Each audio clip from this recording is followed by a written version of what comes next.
In this video, we will work through some College Board multiple choice questions where we use trigonometric identities to rewrite expressions in equivalent forms.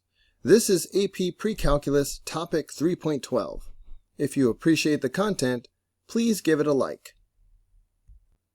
In a previous video, we learned all of these trig identities.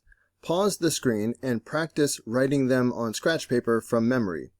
On the AP exam, no formula sheet will be provided, so you're just going to have to know these by heart. Break out the flashcards. From this point forward, I'm going to assume you have these memorized. Also, pause the screen and make sure you are familiar with each of these basic trig identities. Number 1. The function g is defined by g of x equals secant squared x plus tangent x. What are all solutions to g of x equals 1 on the interval from 0 to 2 pi? We can eliminate options C and D immediately. We do have a limited domain from 0 to 2 pi, so we will not have an unlimited number of solutions where k can be any integer. To find these solutions where g of x equals 1, we need to set secant squared x plus tangent x equal to 1 and solve.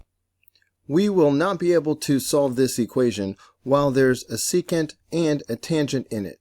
We need to use our trig identities to rewrite the equation to be either all secant or all tangent.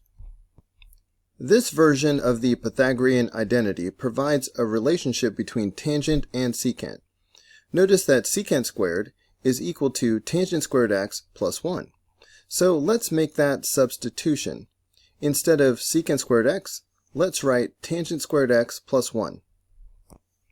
Now we have an equation where tangent is the only trig function. We should be able to solve this. Let's subtract 1 from both sides, which gives us tangent squared x plus tangent x is equal to 0. This is factorable.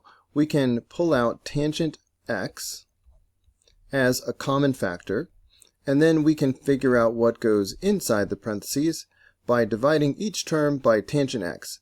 Tangent squared x divided by tangent x is tangent x, and tangent x divided by tangent x is 1. We can solve the overall equation here by setting each of these factors equal to 0. When you set tangent x plus 1 equal to 0, you're going to subtract 1 from both sides, so you get tangent x equals negative 1. First, let's find where tangent x is equal to 0. Tangent is the slope of the terminal side on the unit circle. So let's find where the slope of this segment is equal to 0. Starting at 0 radians, we see that the slope is 0 right now. So that's one solution. 0 slope is a horizontal line. Where else will the slope equal 0?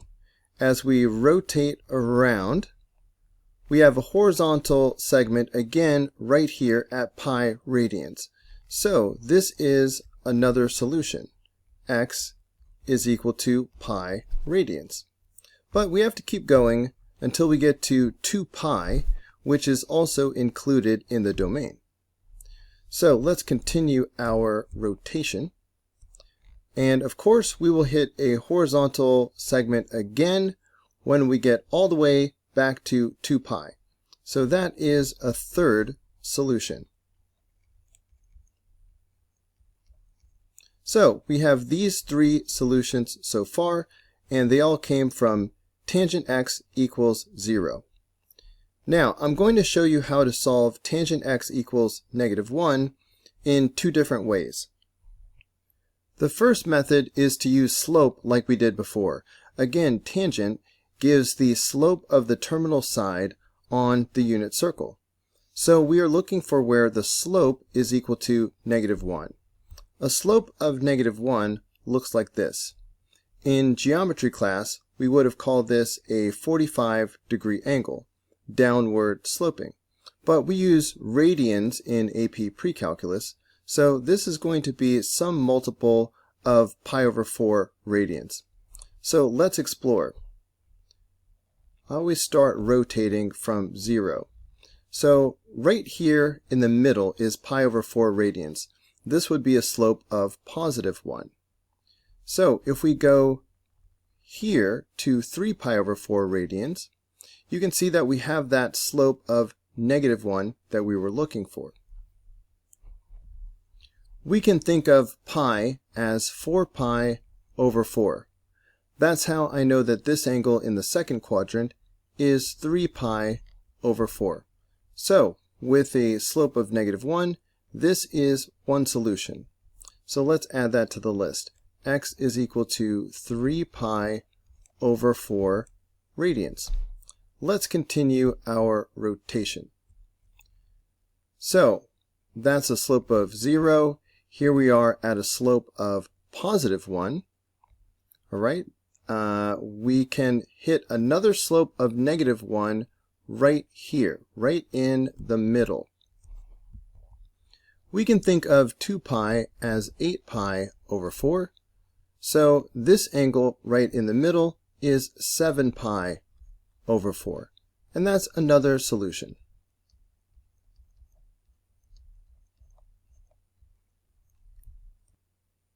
The other method of solving tangent x equals negative 1 involves using this chart. If you have not yet memorized the 9 trig values shown here, pause the screen and memorize the chart right now. To solve the equation tangent x equals negative 1, we start by finding the reference angle. Ask yourself the tangent of what angle is equal to 1. Ignore the negative sign. We have memorized that the tangent of pi over 4 is 1. So pi over 4 is the reference angle. A reference angle is the angle between the terminal side and the x-axis. On the interval from 0 to 2 pi, here are the 4 angles with a reference angle of pi over 4. Since we want tangent to equal negative 1, we are going to stick to the quadrants where the slope is negative. So we can ignore quadrants 1 and 3. As I mentioned during the first method, we can think of pi as 4 pi over 4, which makes this angle in the second quadrant 3 pi over 4. And we can think of 2 pi as 8 pi over 4, which makes this angle in the fourth quadrant 7 pi over 4. So that's the other way that we can find the two solutions, x equals 3 pi over 4 and x equals 7 pi over 4. We found these 5 solutions to g of x equals 1 on the interval from 0 to 2 pi. So the answer is A. Number 2. The function f is given by f of x equals sine squared x plus cosine x plus 1. The solutions to which of the following equations are also solutions to f of x equals 0? Setting f of x equal to 0 gives us this equation. We just need to figure out which of these equations is equivalent to this one. Notice that all of the answer choices have a single trig function. It's either only cosine or only sine. Our trigonometric identities involve squared trig functions. So whenever I need to replace an expression with another trig function, I focus on the part that is squared. For example, our main Pythagorean identity is sine squared x plus cosine squared x is equal to 1. We can rewrite this with sine squared by itself by subtracting cosine squared from both sides. Sine squared x is equal to 1 minus cosine squared x. Let's substitute this expression in for sine squared x. So now we have this. Let's go ahead and combine the like terms of 1 and 1. So we have negative cosine squared x plus cosine x plus 2 is equal to 0. Multiplying both sides of the equation by negative 1 gives us positive cosine squared x minus cosine x minus 2 is equal to 0. Now let's look for a match. Let's see, cosine squared x minus cosine x minus 2 is equal to 0, and the answer is B. Number 3. The function f is given by f of x equals cosine x times 1 plus tangent squared x. Which of the following expressions is equivalent to f of x? We have memorized that tangent squared x plus 1 is equal to secant squared x. So let's make that substitution right here. We get f of x is equal to cosine x times secant squared x. Secant x is the reciprocal of cosine x, so secant squared x can be written as 1 over cosine squared x. In this form, we can see that cosine x will cancel out one factor of cosine x from this denominator. That will leave 1 over cosine x. But 1 over cosine x is secant x. So the answer is A. Number 4. The function f is defined by f of theta equals cosine of 2 theta. Which of the following is an equivalent expression for f of theta? We have memorized 3 versions of the double angle identity for cosine 2 theta. We just need to look for one of these 3 versions among the answer choices. 1 minus 2 sine squared theta is the 3rd version, so the answer is C. Number 5. The function f is given by f of x equals cosine of x plus pi over 6. The solutions to which of the following equations on the interval from 0 to 2 pi are the solutions to f of x equals 1/2 on the interval from 0 to 2 pi? Setting f of x equal to 1/2 gives us this. We just need to figure out which one of these answer choices is equivalent to this equation. Let's apply the cosine angle sum identity which we have memorized. Notice the change in sign from positive to negative. I like to rehearse the pattern which goes cosine cosine minus sine sine. Again, as I write the equivalent form, it will go cosine cosine minus sine sine. In other words, cosine x times cosine pi over 6 minus sine x sine pi over 6. And this is all equal to 1/2. We have memorized that the cosine of pi over 6 is radical 3 over 2, so I've made that substitution right here. And we have memorized that the sine of pi over 6 is 1/2, so I've written that in. Notice that we have a denominator of 2 in every single term, and there are no denominators among the answer choices. So let's multiply through by 2. Multiplying both sides of the equation by 2 will cancel out all of these denominators, leaving this. Of course, the times 1 right here is not needed, and moving the radical 3 to the front gives us this. This is answer choice A. Number 6. In the xy plane, the terminal ray of an angle in standard position intersects the unit circle at the point with coordinates A, B. I highly recommend drawing a sketch for this one. So here is our angle in standard position intersecting the unit circle at the point A, B. The terminal ray of a second angle in standard position intersects the circle at the point with coordinates C, D. Here's the terminal ray intersecting the unit circle at the point C, D.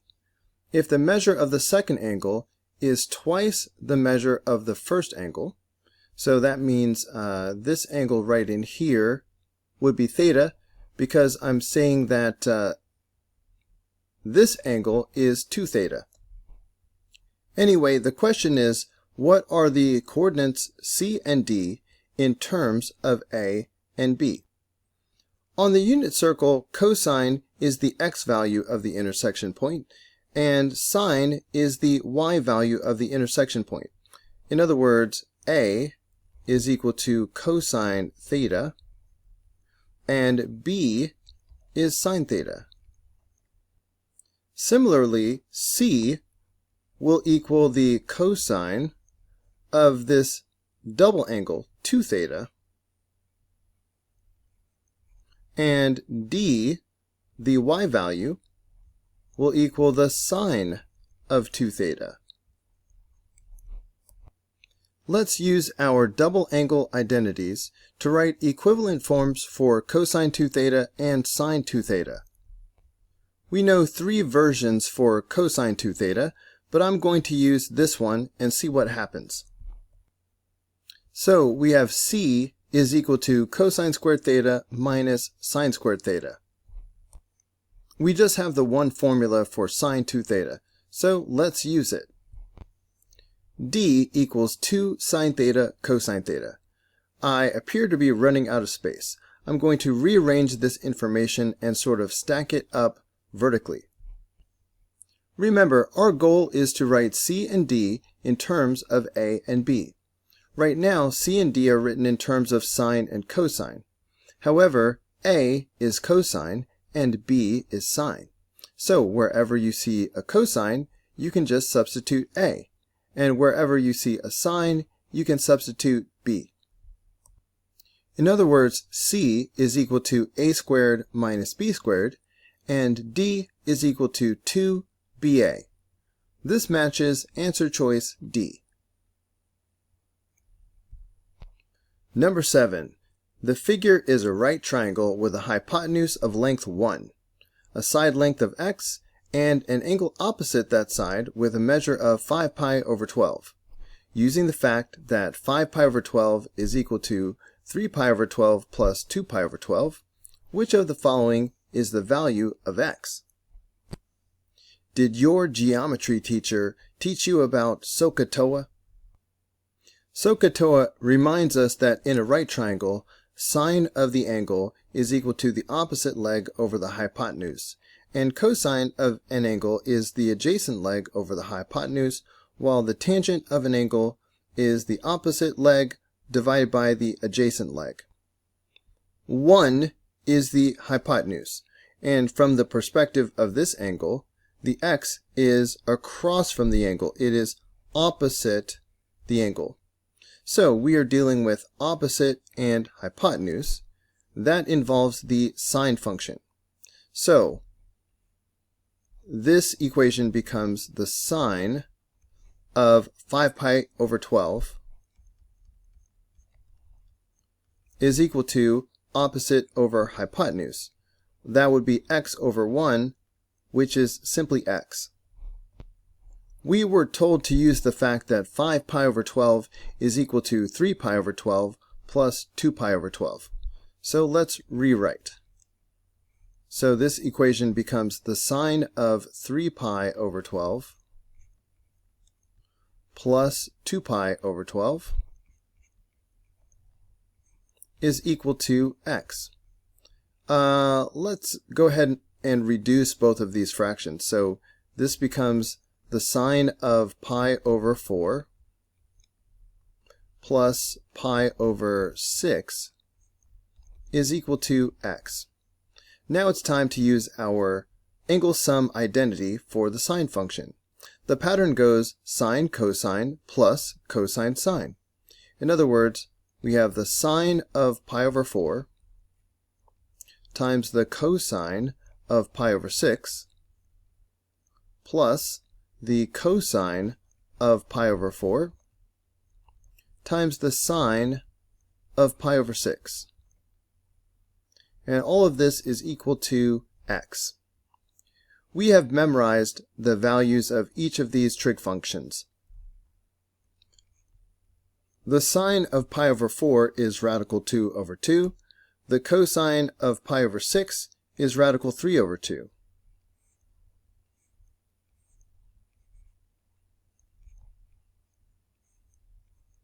the cosine of pi over 4 is radical 2 over 2. And the sine of pi over 6 is 1/2.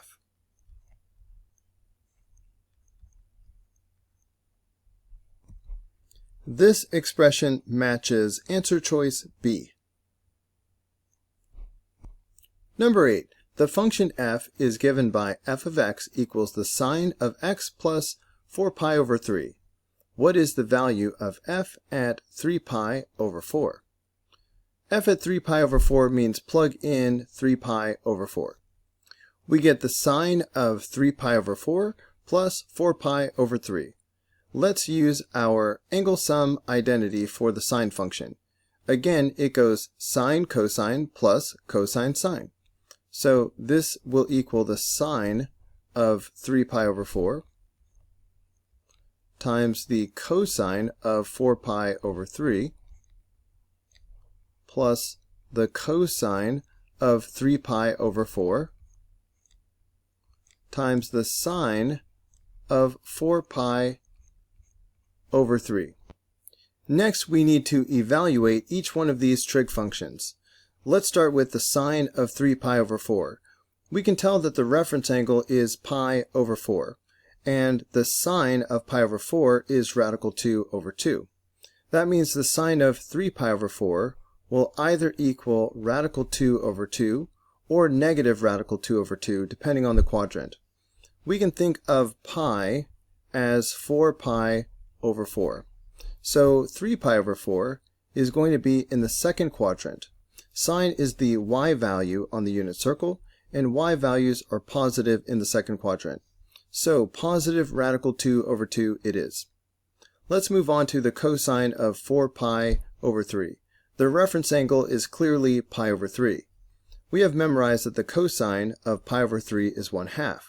That means the cosine of 4 pi over 3 will either be 1/2 or possibly negative 1/2, depending on the quadrant. Well, we can think of pi as 3 pi over 3. Let me start over. Therefore, 4 pi over 3 will be here in the third quadrant. Cosine is the x value on the unit circle, and x values are negative over here to the left in the third quadrant. So the cosine of 4 pi over 3 is negative 1/2. Let's move on to the cosine of 3 pi over 4. The reference angle is pi over 4, and the cosine of pi over 4 is radical 2 over 2. So the cosine of 3 pi over 4 will either be radical 2 over 2 or negative radical 2 over 2. 3 pi over 4 is in the second quadrant, where x values, and thus the cosine, will be negative. So negative radical 2 over 2 it is. Now let's move on to the sine of 4 pi over 3. The reference angle is pi over 3, and we have memorized that the sine of pi over 3 is radical 3 over 2. So the sine of 4 pi over 3 will either be radical 3 over 2 or negative radical 3 over 2. 4 pi over 3 is in the third quadrant, where y values, and thus the sine function, is negative. So negative radical 3 over 2 it is. We are going to have a like denominator of 4 because of the 2 times 2. Meanwhile, we have negative 1 times radical 2, so that's negative radical 2. And over here we have a negative times a negative, which is a positive. So plus, and then radical 2 times radical 3 is radical 6. So we are looking for which one of these options is a match, and the numerator could be flipped around. So let's see, we have a positive radical 6 and a negative radical 2. So if you look carefully, this matches answer choice D. It's flipped around the other way with the radical 6 in the front and the minus radical 2 second, but that is the same thing. Number 9. The cosine function is a horizontal translation of the sine function, with sine of x plus pi over 2 equal to cosine x. Which of the following identities can be used to verify this identity by direct substitution and evaluation without additional algebraic manipulation? I'm scanning across the answer choices. However, we have the sine of the sum of two angles. So I'm betting that the sum identity for sine is going to be the answer. The other ones don't seem to apply. But let's apply the angle sum identity for the sine function and kind of see what we get. The pattern goes sine cosine plus cosine sine. So this would be the sine of x times the cosine of pi over 2 plus the cosine of x times the sine of pi over 2. We remember that the cosine of pi over 2 is 0 because on the unit circle cosine is the x value and the x value is 0 right here at pi over 2. Similarly, the sine at pi over 2 is 1 because sine is the y value, and the y value is 1 right here on the unit circle. If we make those substitutions, this first term is completely gone because sine x times 0 is 0. And we don't need to write this factor because cosine x times 1 is simply cosine x. And that's what we see. So yes, the answer is A. Hey guys, don't forget to like and subscribe. But also, if you found this video helpful, there's a lot more where that came from. You can click the upper link, which will take you to the whole unit playlist, or you can click the lower link, which will take you to the next video in the playlist. See you there.